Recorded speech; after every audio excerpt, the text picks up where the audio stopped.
प्रधान सेनापतिज्यू, विशिष्ट सैनिक अधिकृतहरू तथा उच्च पदाधिकारीज्यूहरू, मित्र राष्ट्रका सैनिक सहचरीहरू, नेपाली सेनाका सकल दर्जा आयुक्त पद प्रदान सभाज उपस्थित अभिभावकज्यूहरू, नवआयुक्त अधिकृतहरू, आमन्त्रित महिला तथा सज्जनवृन्द, शुभ प्रभात। आजको यस गरिमामय समारोहमा प्रमुख अतिथिको रूपमा यहाँ उपस्थित हुन पाउँदा गौरवान्वित भएको छु र यसका लागि नेपाली सेनालाई हार्दिक धन्यवाद ज्ञापन गर्न चाहन्छु। नवआयुक्त अधिकृतहरू आफ्नो मातृभूमि र जनताप्रति समर्पित हुने दृढ सङ्कल्प बोकेर करिब 36 महिनाको अनवरत कठिन परिश्रमपछि नेपाली सेनामा तपाईहरू आज अधिकृत क्याडेटबाट अधिकृतको रूपमा आयुक्त पद प्राप्त गर्न लाग्नु भएको एवं त्रिभुवन विश्वविद्यालय स्नातक तहको अध्ययन पूरा गरी विकसित हुनुभएकोमा बधाई तथा शुभकामना व्यक्त गर्न चाहन्छु। ठुलो उत्साह र अपेक्षा बिच नयाँ जिम्मेवारी सम्हाल्न जाँदै गर्दा जननी जन्मभूमि च स्वर्गादपि गरियसी भन्ने भनाइको जीवन्तता कायम गर्न तपाईहरूले आफ्नो कार्य क्षेत्र जिम्मेवारीको गम्भीर्य मनन गर्दै कमान्डरका रूपमा विभिन्न क्षेत्र फरक सामाजिक पृष्ठभूमि जवानहरूको नेतृत्व गर्दै बलियो एकीकृत र सक्षम टिम निर्माण गर्न सफल हुनेछ भन्ने विश्वास लिएको छु। साथै तपाईहरूले आफ्नो सैनिक जिम्मेवारी, सैनिक आचरण, चेन अफ कमान्ड र अनुशासनलाई हृदयङ्गम गर्दै आफ्नो दायित्वप्रति सदैव सजग र कर्तव्यनिष्ठ रहनुहुनेछ भन्नेमा म पूर्ण विश्वस्त छु। Congratulations to our newly commissioned officers from Zambia and Kenya. I would like to wish you a successful military career and trust that the friendship forged there reflect the strong ties between two nations. May your memories of Nepal and this academy remain with you always. Congratulations once more and a safe journey back home. अन्त्यमा नेपाल र नेपाली सेनाका लागि आवश्यक कर्तव्यनिष्ठ सक्षम अधिकृत उत्पादन गर्दै आएको यस प्रतिष्ठानको शैक्षिक अध्यापनमा निरन्तर योगदान पुर्याउँदै आउनुभएका सबैलाई महत्त्वपूर्ण योगदानका लागि हार्दिक धन्यवाद दिन चाहन्छु। धेरै धेरै धन्यवाद।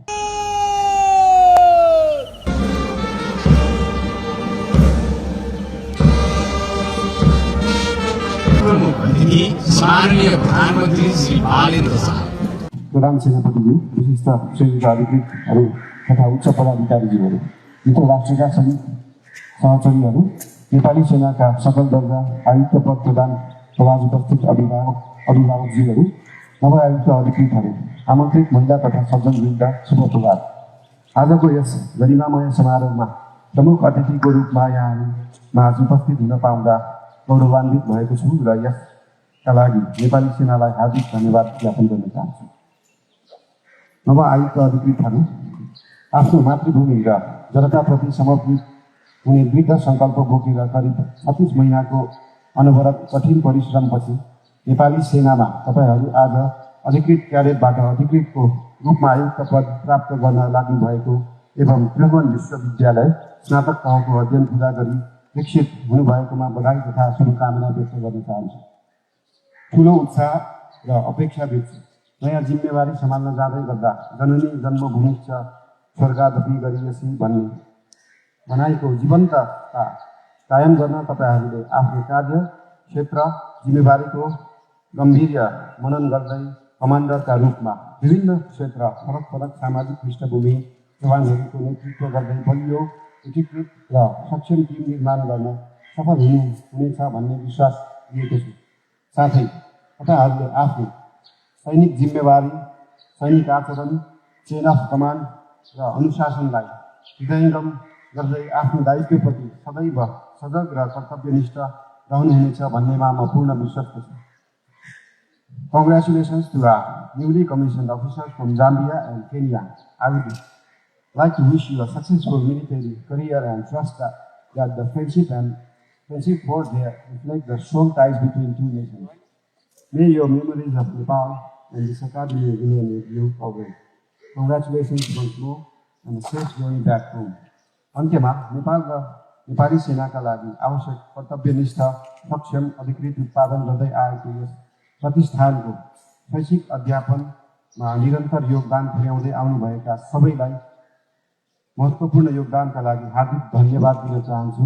धेरै धेरै धन्यवाद। प्रधान सेनापतिज्यू, विशिष्ट सैनिक अधिकृतहरू तथा उच्च पदाधिकारीज्यूहरू, मित्र राष्ट्रका सैनिक सहचरीहरू, नेपाली सेनाका सकल दर्जा आयुक्त पद प्रदान प्रभाज उपस्थित अभिभावकज्यूहरू, नवआयुक्त अधिकृतहरू, आमन्त्रित महिला तथा सज्जनवृन्द, शुभ प्रभात। आजको यस गरिमामय समारोहमा प्रमुख अतिथिको रूपमा यहाँहरूमा आज उपस्थित हुन पाउँदा गौरवान्वित भएको छु र यसका लागि नेपाली सेनालाई हार्दिक धन्यवाद ज्ञापन गर्न चाहन्छु। नवआयुक्त अधिकृतहरू, आफ्नो मातृभूमि र जनताप्रति समर्पित हुने दृढ सङ्कल्प बोकेर करिब 36 महिनाको अनवरत कठिन परिश्रमपछि नेपाली सेनामा तपाईँहरू आज अधिकृत क्याडेटबाट अधिकृतको रूपमा आयुक्त पद प्राप्त गर्न लाग्नु भएको एवं त्रिभुवन विश्वविद्यालय स्नातक तहको अध्ययन पुरा गरी दीक्षित हुनुभएकोमा बधाई तथा शुभकामना व्यक्त गर्न चाहन्छु।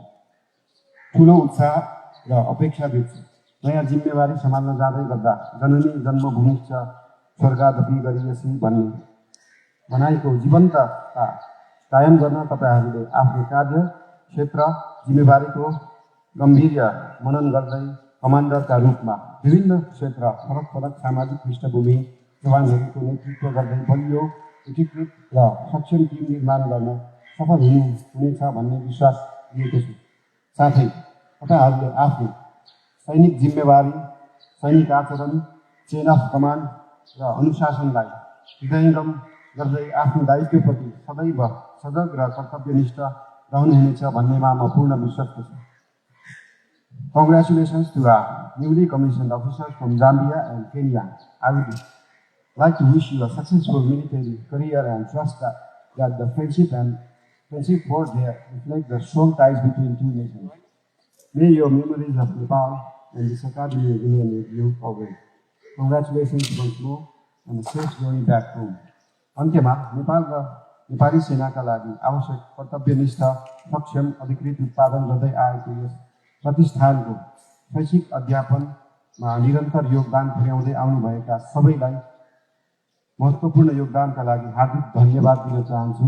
धेरै धेरै धन्यवाद। प्रधान सेनापतिज्यू, विशिष्ट सैनिक अधिकृतहरू तथा उच्च पदाधिकारीज्यूहरू, मित्र राष्ट्रका सैनिक सहचरीहरू, नेपाली सेनाका सकल दर्जा आयुक्त पद प्रदान प्रभाज उपस्थित अभिभावकज्यूहरू, नवआयुक्त अधिकृतहरू, आमन्त्रित महिला तथा सज्जनवृन्द, शुभ प्रभात। आजको यस गरिमामय समारोहमा प्रमुख अतिथिको रूपमा यहाँहरूमा आज उपस्थित हुन पाउँदा गौरवान्वित भएको छु र यसका लागि नेपाली सेनालाई हार्दिक धन्यवाद ज्ञापन गर्न चाहन्छु। नवआयुक्त अधिकृतहरू, आफ्नो मातृभूमि र जनताप्रति समर्पित हुने दृढ सङ्कल्प बोकेर करिब 36 महिनाको अनवरत कठिन परिश्रमपछि नेपाली सेनामा तपाईँहरू आज अधिकृत क्याडेटबाट अधिकृतको रूपमा आयुक्त पद प्राप्त गर्न लाग्नु भएको एवं त्रिभुवन विश्वविद्यालय स्नातक तहको अध्ययन पुरा गरी दीक्षित हुनुभएकोमा बधाई तथा शुभकामना व्यक्त गर्न चाहन्छु। ठुलो उत्साह र अपेक्षा बिच नयाँ जिम्मेवारी सम्हाल्न जाँदै गर्दा जननी जन्मभूमिश्च स्वर्गादपि गरियसी भन्ने भनाइको जीवन्तता कायम गर्न तपाईँहरूले आफ्नो कार्य क्षेत्र जिम्मेवारीको गम्भीर्य मनन गर्दै कमान्डरका रूपमा विभिन्न क्षेत्र फरक फरक सामाजिक पृष्ठभूमि जवानहरूको नेतृत्व गर्दै बलियो एकीकृत र सक्षम टिम निर्माण गर्न सफल हुनेछ भन्ने विश्वास लिएको छु।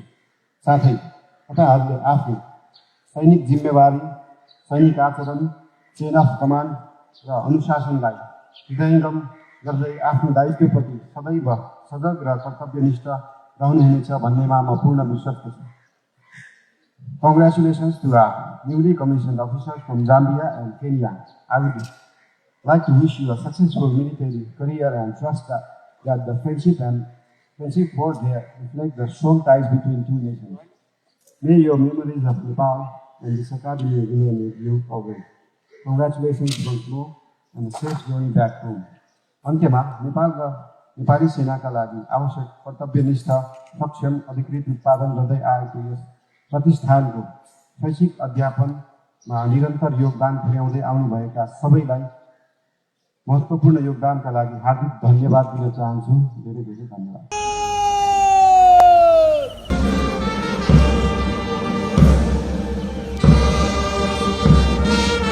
प्रमुख अतिथि स्मरणीय प्रधानमन्त्री श्री बालेन्द्र शाह।